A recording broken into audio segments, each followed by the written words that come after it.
Hello my ladies, welcome back to my channel. আবার চলে এসেছি তোমাদের জন্য নতুন আরেকটি ভিডিও নিয়ে, এবং আজকে আমি তোমাদের জন্য রিকোয়েস্টেড একটি ভিডিও নিয়ে এসেছি। এবং যা হচ্ছে, তোমরা অনেকদিন ধরে বলছিলে আপু একটা হেভি অয়েলিং চ্যালেঞ্জ দেখাও। সো আজকে আমি তোমাদের জন্য 100 ml হেভি অয়েলিং দেখাবো। অ্যান্ড তোমরা দেখে বুঝতেই পারছো আজকে আমি যে বোতলটি নিয়ে এসেছি তা একদমই খোলা হয়নি, এবং আমার হেয়ার লেন্থ অনুযায়ী 100 ml এর চ্যালেঞ্জটি একদমই পারফেক্ট।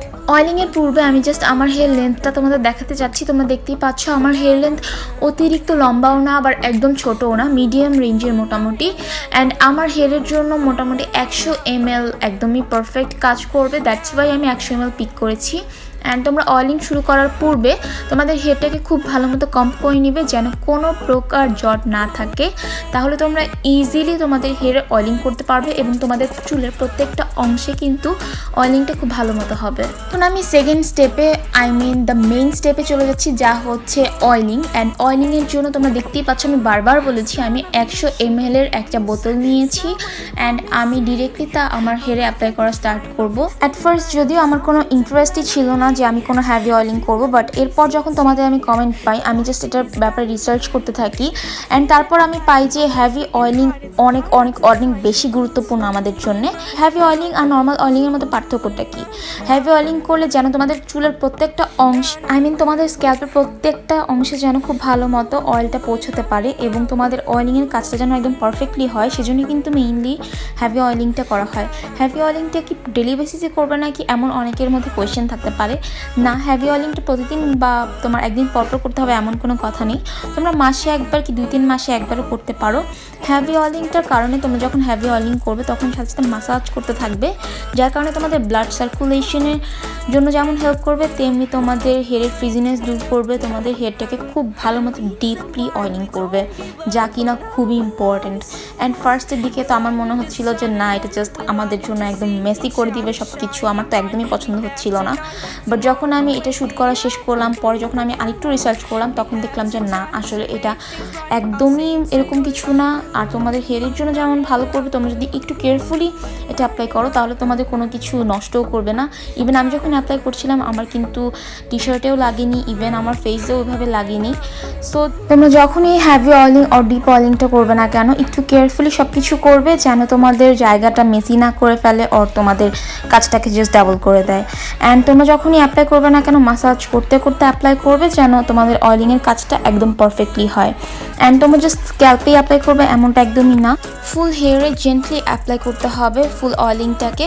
অ্যান্ড তোমরা যখনই অ্যাপ্লাই করো না কেন, তোমরা জাস্ট এটাকে ওয়াশ করার পর বুঝতে পারবে যে তোমাদের কত সফট একটা ফিল এনে দিবে তোমাদের চুলে। অ্যান্ড সত্যি কথা বলতে গেলে আমার ফার্স্ট ওয়াশে একদমই আমার হেয়ার থেকে প্রপারলি অয়েলগুলো যায়নি। আমার 2 দিন হেয়ার শ্যাম্পু অ্যাপ্লাই করার পর গিয়েছে।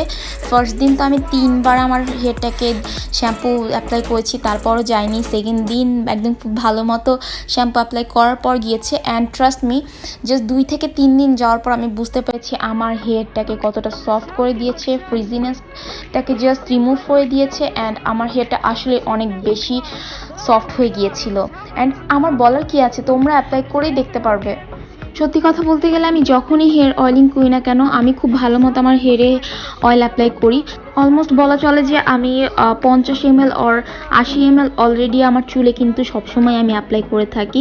সো তোমাদের জন্য জাস্ট আমার 100 mlটা দেখানো, এর বেশি আর কিছুই না। এবং আমি তোমাদের জন্য রেকমেন্ড করবো, তোমরা যখনই কিনা হেয়ারে অয়েল অ্যাপ্লাই করবে তখন একদম হ্যাভিলি ভালো মতোই অ্যাপ্লাই করবে, যেন তোমাদের চুলের প্রত্যেকটা অংশে ভালো মতো অয়েলটা পৌঁছাতে পারে। অ্যান্ড তোমরা যদি নেক্সট ডে অন্য কোনো অয়েলিং দেখতে চাও, 200 ml or 300 ml hair oiling দেখতে চাও, তাহলে আমাকে জানাতে পারো। কারণ আমার বোনের হেয়ার অনেক অনেক অনেক বড়, আমার হেয়ারের থেকেও অলমোস্ট বলা চলে যে আমার হেয়ার যদি 2 গুণ হয়, ওর হেয়ার অলমোস্ট 3 গুণ। সো আমি ওর হেয়ারেও অ্যাপ্লাই করে দেখাবো যে 200 ml or 300 ml challenge. It's just totally তোমাদের উপর ডিপেন্ড করতেছে যে তোমরা যদি আমাকে কমেন্ট করে জানাও তোমরা দেখতে চাও, দেন আমি তোমাদের জন্য এই ভিডিওটা করব। আদারওয়াইজ আমি জাস্ট এটাকে স্কিপ করে যাব। সো এখনই কমেন্ট করে ফেলো যদি তোমরা দেখতে চাও। অ্যান্ড দেখতে থাকো আমার হ্যাভি অয়েল।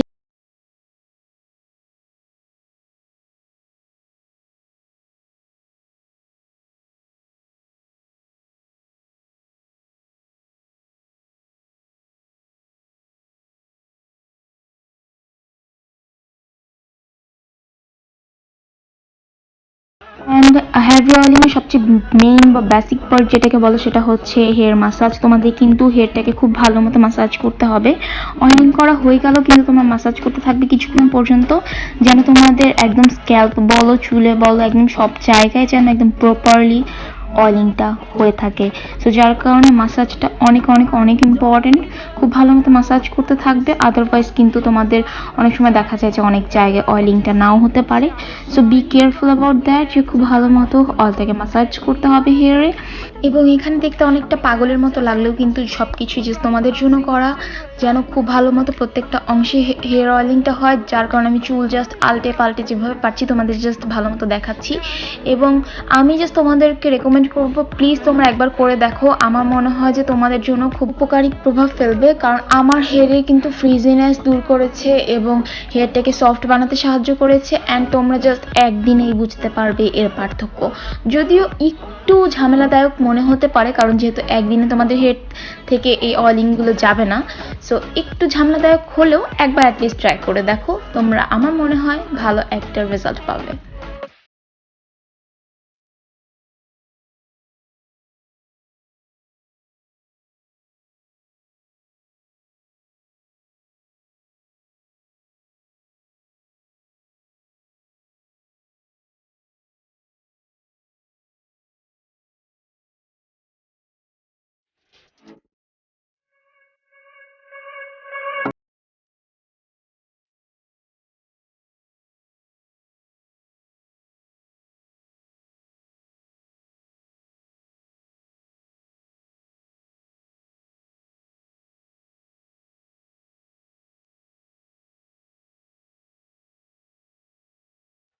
এবং আরেকটা ব্যাপার হচ্ছে, আমি কিন্তু অলরেডি অয়েলিং করার সময় একদমই বিরক্ত হয়ে গিয়েছিলাম, কারণ আমার লিটারেলি হাত ব্যথা শুরু হয়ে গিয়েছিল।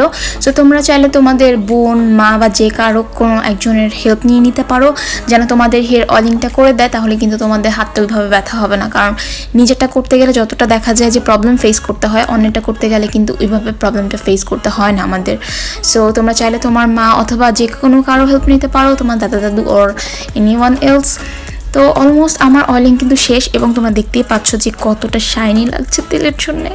তো যাই হোক, এরপর আমি জাস্ট খুব ভালো মতো মাসাজ করে নিয়ে একটা কম্বের সাহায্যে খুব সুন্দর মতো আমি আবারও আমার চুলটাকে জাস্ট খুব ভালো মতো আঁচড়ে নিব। অ্যান্ড দেন আমি জাস্ট হেয়ারটাকে টাই করে রেখে দিব। তোমরা মিনিমাম 30 মিনিটের মতো রাখতে পারো, এবং তোমরা চাইলে কিন্তু একটা রাতও সারা রাত রাখতে পারো। যদি তোমরা রাত্রেবেলা করে থাকো, তাহলে তোমরা সকালবেলা পরের দিন উঠে জাস্ট ওয়াশ করে নিলে, দ্যাটস ইট। বাট কোনো অয়েলিংয়ে আমি বলবো কখনো তোমরা 30 মিনিট অর 1 ঘন্টা, হাই স্কেলে 2 ঘন্টার বেশি রাখবে না, কারণ অয়েল কিন্তু তোমাদের ময়লা টানতে সাহায্য করে এবং জাস্ট স্ক্যাল্পে ময়লাটাকে জমিয়ে রাখতে সাহায্য করে। সো তোমরা জাস্ট আধা ঘন্টা বা 1 ঘন্টা পর, অথবা তোমরা ওভারনাইট রাখতে পারো, এরপর জাস্ট শ্যাম্পু করে ওয়াশ করে ফেলবে। তো এই হচ্ছে আমার লাস্ট ফিনিশিং, অর যা দেখতে পাচ্ছ তোমরা যে আমার অয়েলিং একদমই শেষ। এখন জাস্ট আমি চুলটাকে খুব ভালো মতো বেঁধে নিব, যেন আমার ফেসে আর আমার ঘাড়ে একদম জাস্ট লেগে না থাকে, কারণ আমার কিন্তু খুব বিরক্ত লাগে যে অয়েলিং করার পর আমার ঘাড়ে এখানে চুল জাস্ট লেগে থাকলে। তো এই ছিল আমার আজকের ভিডিও। যদি ভালো লেগে থাকে তাহলে অবশ্যই একটা লাইক দিতে একদমই ভুলবে না, এবং অবশ্যই তোমরা ট্রাই করে দেখতে পারো এই অয়েলিংটা। তো ইয়া, আজকের জন্য এখানেই ভিডিওটি শেষ করছি। আল্লাহ হাফিজ।